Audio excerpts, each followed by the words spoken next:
Hello everyone, welcome to the Shiksha education. And जैसा कि आप लोग को पता है कि हम लोग का 25 डेज प्लेस चल रहा है, जिसके अंदर हम लोग की पूरी मैथ क्लास 10 की जो है सिर्फ और सिर्फ 25 डेज के अंदर जो है हम लोग कंप्लीट करने वाले हैं।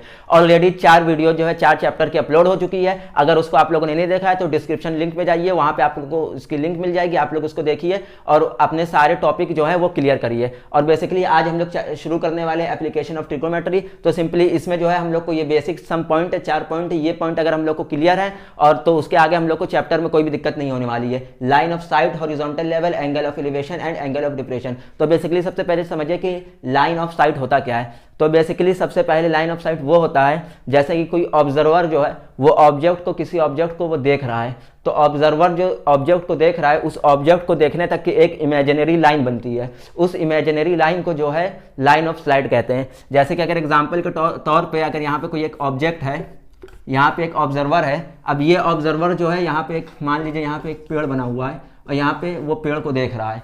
तो ऑब्जर्वर जब इस ऑब्जेक्ट को देख रहा है तो यहाँ से जो है ऑब्जेक्ट तक की उसकी जो एक इमेजिनरी लाइन बनेगी। ये इमेजिनरी लाइन ही हम लोग की लाइन ऑफ साइट होती है, लाइन ऑफ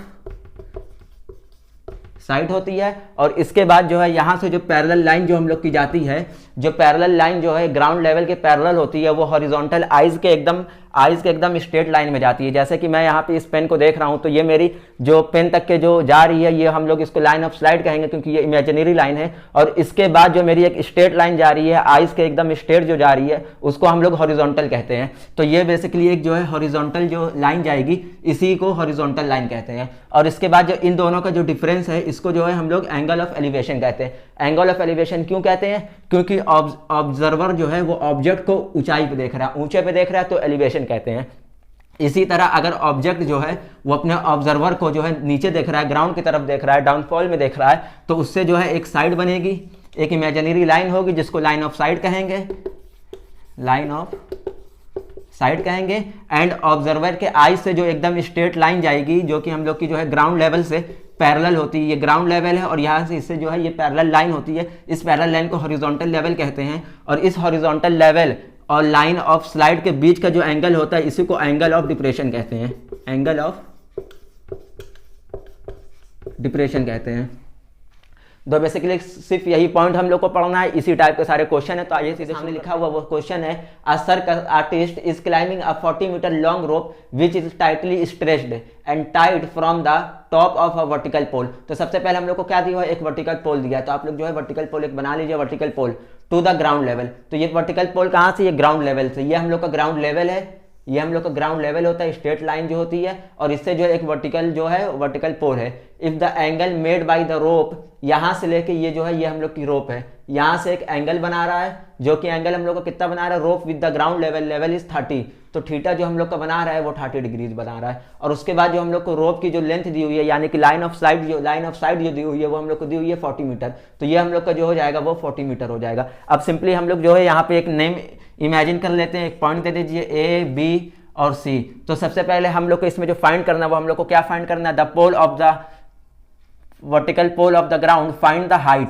तो हम लोग को जो है हाइट फाइंड करनी है। तो हाइट जैसे कि आप लोग जान रहे होंगे कि हाइट जो है ये होती है, हाइट हम लोग की जो होती है वो परपेंडिकुलर इज इक्वल टू जो होता है वो हाइट होती है। सबसे लंबी लाइन जो होती है वो हम लोग की हाइपोथेनस होती है, ये हम लोग की हाइपोथेनस होती है। और ये हम लोग की जो है बेस होती है जो कि नीचे साइड होती है। और थीटा के जस्ट सामने, एंगल के जस्ट सामने जो लाइन होती है उसी को हम लोग परपेंडिकुलर कहते हैं। तो इसमें सिंपली हम लोग को परपेंडिकुलर निकालना है जो कि हम लोग का जो कि हम लोग की हाइट है। तो एक इसका फॉर्मूला होता है वो आप लोग याद कर लीजिएगा। अगर आप लोग को याद ना हो तो ये इजी तरीका है कि पाकिस्तान भूखा प्यासा पौन में हिंदुस्तान हरा और भरा। तो इसमें जो है सिंपली जो हम लोग का ये फर्स्ट होता है और ये सेकंड होता है और ये थर्ड होता है। तो फर्स्ट जो होता है हम लोग का परपेंडिकुलर अपॉन हाइपोथेनस होता है, ये हम लोग का साइन थीटा हो जाता है, ये हम लोग का साइन थीटा होता है। और सेकंड वाला जो बेस अपॉन हाइपोथेनस होता है ये हम लोग का जो इसको हम लोग कॉस थीटा कहते हैं। और थर्ड जो हम लोग का होता है परपेंडिकुलर अपॉन बेस, इसको जो है हम लोग टेन थीटा कहते हैं। तो सिंपली हम लोग को जो है निकालना है वो हम लोग को परपेंडिकुलर निकालना है। हम लोग को हाइपोथेनस गिवन है और परपेंडिकुलर हम लोग को निकालना है। तो इसमें कौन सा फॉर्मूला लगेगा, तो इसमें फॉर्मूला जो हम लोग को लगेगा वो ये वाला लगेगा, साइन वाला। क्योंकि साइन थीटा हम लोग लिख देंगे, sine theta is equal to perpendicular upon hypotenuse. तो साइन थीटा हम लोग को कितना गिवन है, थीटा हम लोग को 30 डिग्री गिवन है। तो sine 30 is equal to perpendicular हम लोग के पास कितना है, हम लोग के पास है नहीं, परपेंडिकुलर है क्या, सी बी है। तो C B is equal to hypotenuse हम लोग का क्या है a अपॉन c है, तो यहाँ पे AC लिख देंगे। और साइन थीटा जैसे कि हम लोग को पता है कि साइन थीटा की वैल्यू जो होती है 1/2 होती है। ये टेबल अगर आप लोग को नहीं याद है तो मैं दे दूंगा, इस टेबल को आप लोग को याद कर लेना है। तो साइन थीटा जो होती है वो हम लोग की 1/2 होती है, और CB जो हम लोग की है, CB हम लोग की हाइट है जो कि हम लोग को निकालना है। तो H इज इक्वल टू, और AC जो है, AC हम लोग को गिवन है 40 मीटर। तो AC हम लोग को गिवन है 40 मीटर, तो सिंपली यहाँ पे क्रॉस मल्टीप्लाई हो जाएगा। तो ये यहाँ पे आ जाएगा 40 इज इक्वल टू, अपॉन में ये 2 यहीं रहेगा, और यहाँ पे जो है ये H ऐसे ही रहेगा। तो H हम लोग का निकल के आ जाएगा 220, तो 20 मीटर जो है हम लोग की वो जो है हाइट निकल के आ जाएगी सिंपली। तो इसी टाइप के बहुत ही ज़्यादा इजी क्वेश्चन होते हैं, सिर्फ फॉर्मूला बेस होते हैं। अगर आप लोग को sine theta, cos theta, tan theta की फॉर्मूला याद है, perpendicular upon hypotenuse, base upon hypotenuse और परपेंडिकुलर अपॉन बेस, तो आप लोग इजीली ये सारे के सारे आपके क्वेश्चन होने वाले हैं। आप लोग हर क्वेश्चन इजीली कर लेंगे अगर आप लोग का फॉर्मूला बेस क्लियर है। और आप लोग को सबसे पहले टेबल याद करनी पड़ेगी साइन,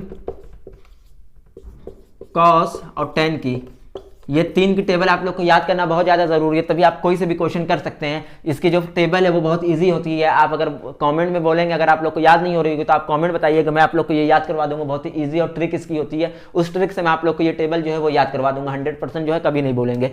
तो सिंपली इसी टाइप के सारे चैप्टर हैं, तो आप लोग ये वीडियो देखिए, इसके जो कॉन्सेप्ट समझिए, उसके बाद जो है एक्सरसाइज के जितने क्वेश्चन है खुद लगाने की कोशिश करिए। अगर कोई क्वेश्चन बाई चांस ना आ रहा हो तो मुझे जो है कमेंट सेक्शन में बोलिए, मैं उसको जो है सॉल्व करके आप लोग को लाइक करिए, सब्सक्राइब करिए और अपने दोस्तों तक के शेयर करिए, ताकि वो भी इसका जो है 25 डेज प्लेज का जो है अच्छे से अच्छे फायदा उठा सके और अपने 10 के बोर्ड्स में जो है अपने ज़्यादा से ज़्यादा मार्क्स जो है वो स्कोर कर सके।